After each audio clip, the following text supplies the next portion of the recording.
show is here. Yo, our mission is clear. It's time to change healthcare. Have no fear. Today is the day. This is the hour. Together, you know we've got the power.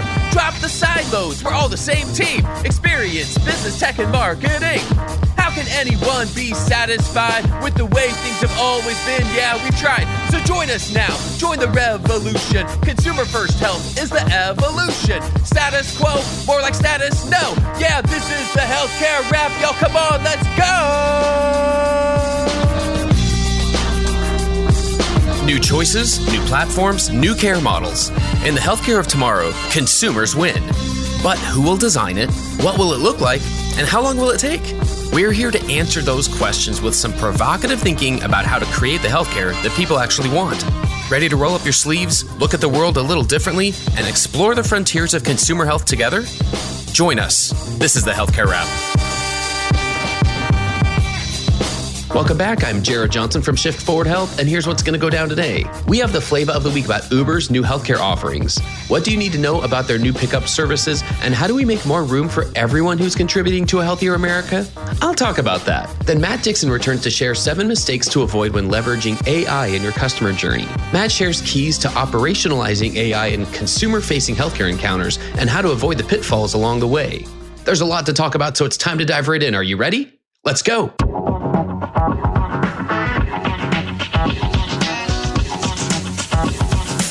Flavor of the week. Uber Health is inching towards a healthier society. Forbes described their recent announcement. Uber's health business is adding grocery and over-the-counter product delivery as its health insurer clients cover more healthcare services and items to address social determinants of health. According to the article, health insurers and medical care providers that work with Uber Health will soon be able to send customized healthy food, groceries, and OTC orders directly to patient homes nationwide. Uber Health already provides same-day prescription delivery and access to transportation to ensure health plan enrollees and patients get to their doctor's offices and other medical appointments. Since 2018, Uber has expanded its relationships with health insurers, healthcare provider systems, and companies that work with drugstore chains on prescription delivery. That has contributed to 75% gross bookings growth for the business unit from the first quarter of 2022 to the first quarter of 2023. Uber said it now has a base of more than 3,000 healthcare customers that include hospitals, academic medical centers, health insurers, and government health programs. In our continual quest for a revolutionary new healthcare system, we need to make room for everyone who is contributing to a healthier America. Yes, including the work that comes from rideshare services. This revolutionary way of encountering healthcare isn't so much a single system as it is a network of choices that more meaningfully meet the needs and expectations of everyday people. And one of the pillars of such a network is that not all care can or should come from traditional providers. On one hand, there's the reality that we can rail against the shortcomings of common healthcare encounters all we want and demand changes in the hospital, provider, payer-centric business systems that have been in place for decades. But it's like the phrase goes, you might hate gravity, but gravity doesn't care. On the other hand, there's another saying, snow melts at the edges. You can disrupt the system over time. So I applaud Uber for their continual work over the years to see the value in partnering with provider organizations to drive real change. It's time to make room for everyone who's contributing to a healthier America. That's another way that we'll build the healthcare of tomorrow. And that's the flavor of the week.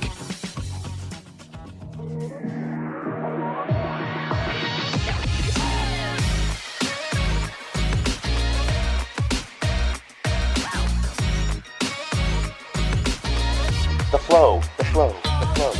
All right, everyone, let's get back into the flow. Give it up again for Matt Dixon. Matt's the COO of Eclipse Telecommunications. They're one of the nation's leading telecommunications consulting firms. Matt, welcome back to the Healthcare Wrap. Hey, it's great to be here, Jared. Thanks for having me on again. Looking forward to the conversation today. I will continue to put it out there into the universe that it's an exclusive club to be a return guest. So, you must be doing something right out there. But, one of those things may or may not be your taste in old school hip hop. I know.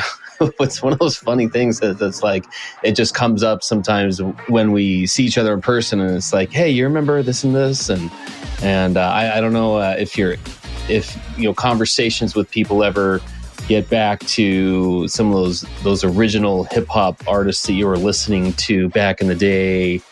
Maybe it's just because any music conversation with my own kids, as they're teenagers now. So, I try to impress them sometimes with my with my music knowledge, and it doesn't usually work.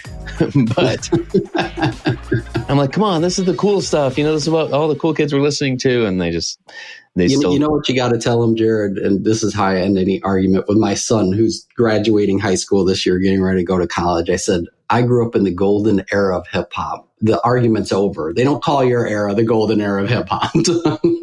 Thanks for letting me ramble there a little bit. Anyway, let's get into this a little bit. Let's start off with, for those who may not have caught you last time on here, would you fill in your bio a little bit? Can you tell us what would you like our listeners to know about you and your background? Yeah, absolutely. So at Eclipse, again, to your point, our focus is on helping marry technology solutions around communication, whether that's internal or external communication. But prior to that, I worked at a company called Stericycle Communication Solutions. So I led that enterprise or practice for right around the last 3 years. And then I was also honored to be named Healthcare Communicator of the Year in 2020. So bringing some of that experience to what I'm doing here more on the consumer side, and certainly bringing some of that consumer experience back to the patient experience as well. Gotta love it. Well, I also ask people a lot lately if there's a piece of career advice that has stuck with them, that has either guided them a little bit on their own journeys, or has just, they've kept it with them. They've thought about it a lot. Is there anything that comes to mind that as you look back on your career, you've had quite a few highlights, you've had some great successes in the past? Anything that comes to mind in terms of a piece of career advice that has just stuck with you or guided you along the way? I'll say this, and it's probably counter to what a lot of people say or think, but I say make no plans. I graduated from college with a degree in political science. I was convinced I was going to be an attorney at one point in my life. I've stayed curious throughout my career, stayed open to learning new things, and it's really allowed me to create kind of a holistic view from technology, strategy, operationally. So for me, it's always been be open to the possibilities. I think people tend to create an idea in their head of, I'm going to be X someday. I'm going to be the VP, the CTO, the CIO, Chief Marketing Officer, whatever the case may be. And they close themselves off to the possibilities of exploring other options and learning new things. I think that's the key, right? Stay curious at all times. That's great. And I love the fact that it allows you some flexibility when the world around you changes a little bit, that plan might change. And not only is that not the end of the world, but that might be a better plan than what you were planning on. So super cool. At a minimum, it gives you a holistic view of problems as well, right? Is being able to see the problems through the eyes of others and how they've experienced them, what matters to them and what expertise they bring. I think it makes it easier to create solutions that are more optimal. You're used to bringing together people who think a little bit differently, have a little bit different of disciplines to solve for those big, hairy problems. So even if you don't go in a different direction, just getting that experience of working with those different kind of people who think differently than you, who bring a different background than you, I think just makes you a more effective leader overall. So true. It's so true. And it really doesn't matter what background you have, is what I've learned. And it doesn't matter what field. Like, these things are universal and they're worth repeating. Especially, I felt like I got a lot of guidance during the first, early in the career, first few years. And then it almost dropped down to zero. I mean, there were leadership training programs within the organizations where I was working.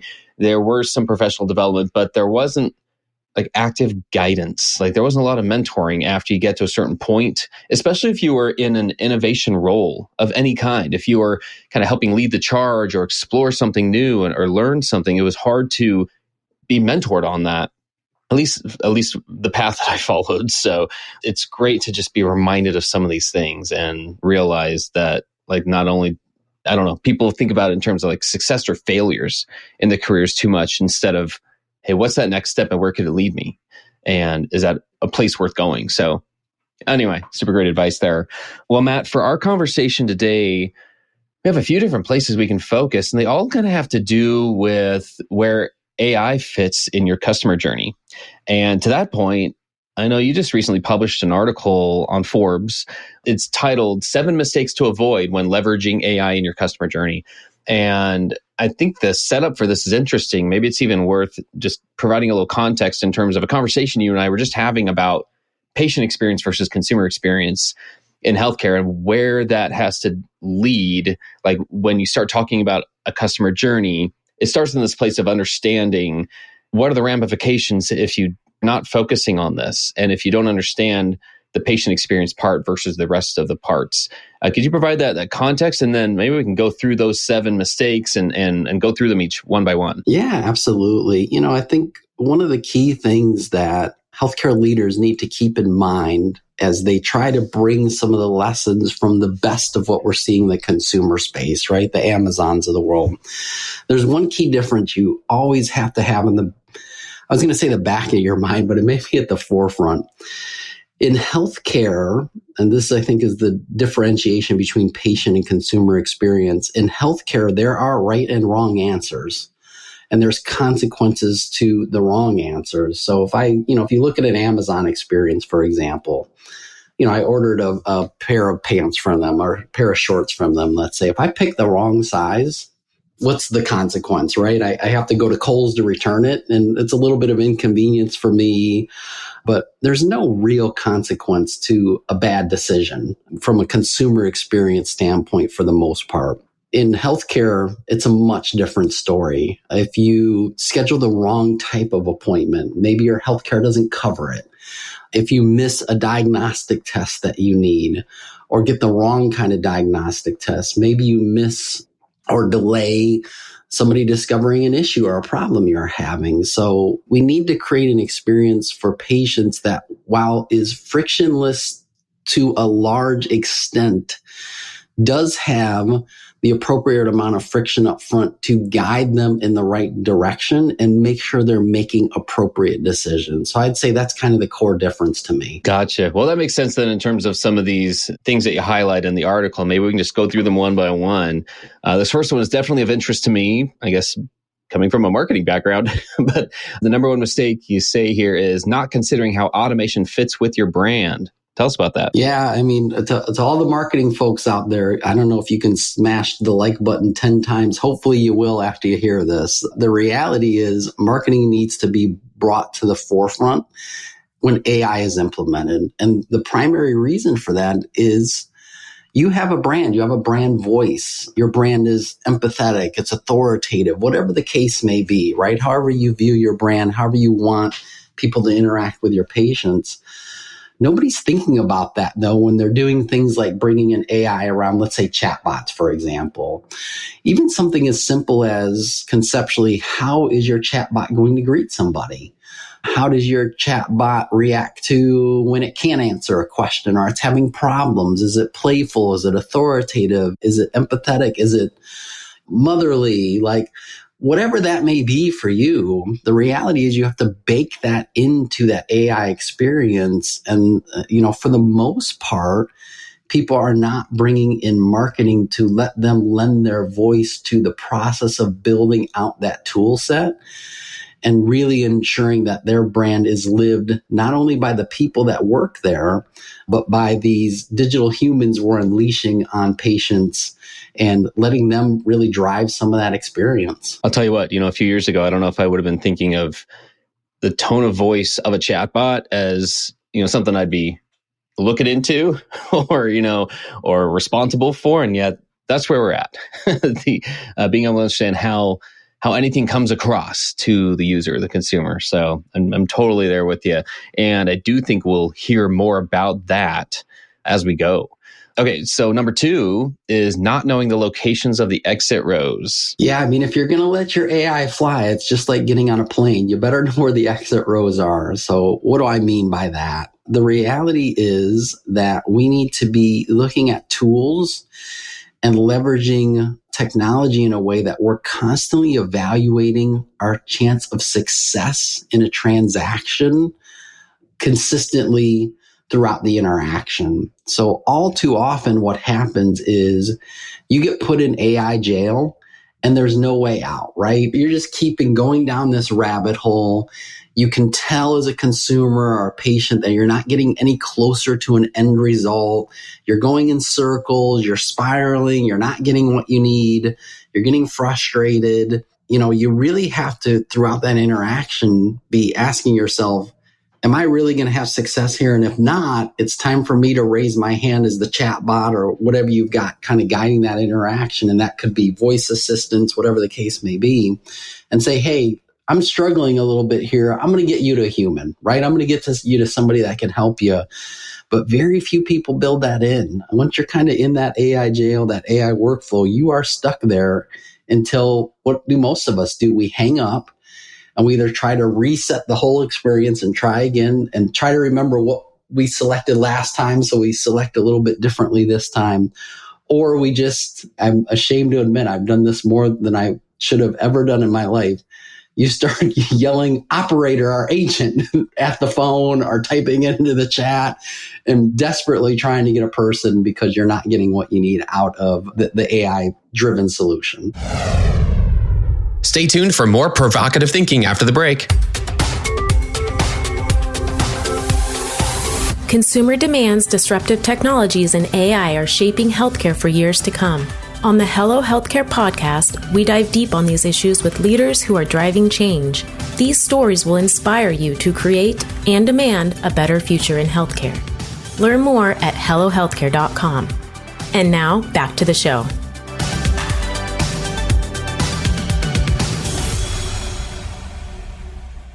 It's like you just described my last handful of interactions with my cell phone carrier. The yelling at it to talk to a human. Totally hear that. That's important. All right, number 3 is not locating the circuit breakers. What about that one? Yeah. So the other thing we have to ask ourselves is, we're evaluating as we go through this process, or we should be going through the process, evaluating our chances of success. We need to make a core evaluation up front, which is just because something is automated doesn't mean that automation has to be used in every instance. So this is where you need to start to have contextual awareness as well. Is there a specific impediment from the customer's history that means solving the problem through AR automation has a low probability of success, for example? So maybe you've got some self-scheduling solutions, right? Where somebody can schedule their appointment either online, or now more and more we're seeing it through voice assistant or chat or whatever the case may be. But if there's something in their medical history that adds complexity to that, where you've got to ask some additional questions, for example, to ensure that they get the right kind of, let's say, CT scan, for example, right? A lot of times what happens is just because that booking flow has been automated, people are just thrown into it 100% of the time, where we need to be, again, evaluating up front whether it's appropriate. And I'll give you an example from my own, and I'm going to pull from the consumer side. I had some problems with Comcast/Xfinity. I'm sure nobody listening has ever had a problem with Comcast or Xfinity, with some connectivity at a home I moved into about 3 years ago. I called in and had to call in 6 different times. They kept coming to my house and they had to replace stuff outside of my house, and they kept kind of going upstream, right? Oh, now we got to go to this central office and replace this and this and this and this. But every single time I called, 6 calls, by the way, and I think in the period of a week, every single time I called, I got put in the AI flow, and it was, we're going to send you a signal to reset your modem, and we won't let you talk to a human until that's done. And then you can call back after we've successfully reset your modem to continue your interaction. It's obvious that that was not going to fix my problem, right? That bringing in the context of, hey, this is the 6th time this guy's called. We had to replace all this equipment outside of his home and upstream. Maybe we shouldn't throw him through the AI assistant. That's what we mean when we talk about knowing what those circuit breakers look like. Gotcha. And I think everyone is nodding their head at having a similar experience. So for sure, fill in the blank cable provider right there. Okay, number 4, not considering agent enablement before automation. Yeah, so there's a whole slew of tools. And, our philosophy, Eclipse, is we believe the most appropriate use of AI today is making humans more human. So what do we mean by that? We mean giving them the support tools that allow those soft skills to really shine, right? Again, I've run a large contact center, more than one in my career and history. And one of the things, if you've ever run a contact center, you'll hear a lot is hire the smile, train the skill. It's hard for people to quote unquote smile on the phone, right? And show empathy when you've given them systems that are frustrating for them to use and are difficult for them to navigate. The reality is, if you build AI tools or you leverage AI tools that make your agents more effective, I think right now you'll get more pop than trying to automate things. I can speak to and highlight a recent Forrester report that talks to the impact of what agent enablement tools can do. So there's kind of 3 key metrics they focused on that move the needle as far as getting consumers to spend more money than you. And it's 1 was answering all the customers' questions. 2 was increasing first call resolution, which, by the way, most contact centers track today. I'd say the first one, answering all questions, that's not something a lot do track today. And the third is reps that are empowered. These are reps that can resolve problems without interaction from a supervisor or a callback or a long hold, right? So we can get you the information you need. We can do it quickly and we can do it on the first call. If you can move the needle on those 3 things, you can expect up to $2,000 more revenue per customer. But the other thing that moves the needle on that's critical as well is 3 key metrics called advocacy, trust, and enrichment. So advocacy is the intention to recommend your brand to others. I think trust is relatively self-explanatory. And enrichment is willingness to purchase more from your brand. When you change those 3 metrics and make your agents more effective, we can see ridiculous upticks in those other 3 ancillary metrics, the advocacy, trust, and enrichment. And we're talking about anywhere between 5 and 10 percentage point increases, not percent increase. We're talking about going from 10 to 20, right? Not from 10 to 11. So really you can treat consumers that are willing to spend more than you, and more importantly, are really evangelists for your brand, simply by giving your agents more effective tools that allow them, again, to answer all the customers' questions, do it on the first call, and are empowered in a way that they can do that effectively and quickly without having to resort to a supervisor or a long hold to get assistance. I love it. I mean, you're connecting a lot of dots here, which I think is very helpful. And that just leads me to, we'll just go right on to number 5 here, because again, this is another thing that I think you're helping us connect a lot of the speed bumps that have happened along the way. So number 5, starting from the top and not the bottom. Yeah, again, the approach here often is, what can we automate? So you're taking a top-down view of the world, right? You're saying, hey, let's look at everything we do and figure out what we can automate. You know, our argument is you'll get a much quicker return by focusing on building bottom-up approach to that, which is, how do you make your agents more effective? Or those that are servicing your customers, however you think of those, and build better and better and better tools for them. 1, you'll get that immediate uptick we just talked about. But 2, eventually what will happen is you'll find as you build out those tools, at some point you'll reach this natural conclusion where it's like, hey, if we just do this one more thing, we can just automate the totality of that process. So that's really why we advocate for more of a bottoms-up approach. Is you will naturally discover the things that are most ripe for automation, and it won't be based on theory. It'll be based on practice, and you'll get a ton of uplift early on just by going through that bottoms-up approach. I love that. Makes a lot of sense too. It's almost so simple. It's like, yeah, why aren't we doing this yet? Very cool. All right, a couple more here. Number 6, not thinking about all the use cases. Again, the focus there is there's lots of ways to use AI. Many healthcare systems companies, as they think about it, are really focused on things like ChatGPT and automation.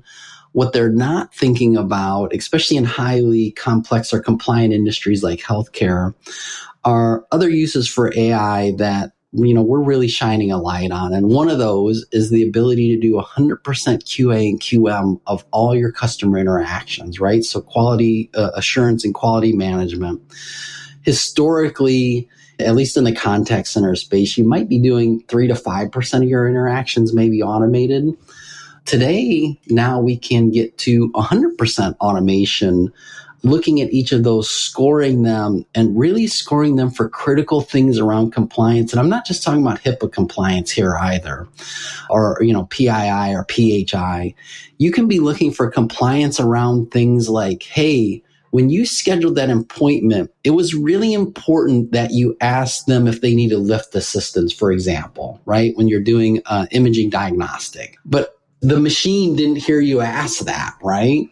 And the reason that's important is, that person can show up to that appointment, and without pre-planning for lift assistance, you may not be able to successfully complete that appointment. So it gives you the ability to remediate issues prior to them becoming a problem, right? Reaching back out to that person and saying, hey, we just scheduled an appointment with you, but we noticed when we did that, forgot to ask you an important question. Do you need any lift assistance? Yes or no, right? And getting that resolved prior to the appointment.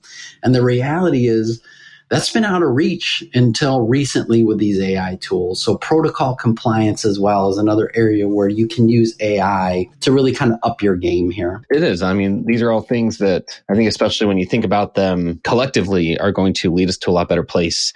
So we'll put the final one in here. Number 7 that you included in your article here was not planning for care and feeding. Tell us about that one. Yeah, I'll tell you how big of a problem that is. So the idea here is that, these tools get better over time, right? We teach them, they learn, they get better, they grow, they do more things. But many people aren't thinking about what that looks like in their selection process, right? What does that mean? How does it get taught? Do I have to go back to my vendor to teach it every time? Do I have really good support tools that allow for me to teach it over time and to extend its reach? So really things that used to be secondary, I think, in your evaluation of tools, right? Primarily we look at the function of the tool. How well does it do its given function? More and more it's becoming important that you look at secondary things like how easy it is to teach and train, how easy it is to change, how quickly can I do that?